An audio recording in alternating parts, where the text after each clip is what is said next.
Edouard had a dream: create t-shirts, tote bags and other apparels and gadgets with hilarious designs, and to save the world. So he creates the business, Compassion Vibes, for which 50% of the profits were given to NGOs. But Oscar had another idea.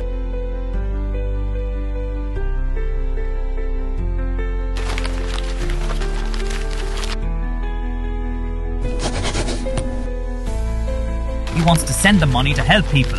He's crazy. 90% for me, 10% to help squirrels or whatever. He wants to send our money to help people. He is crazy.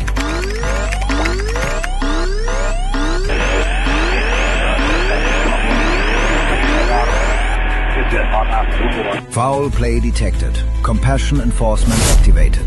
Get the SWAT team ready.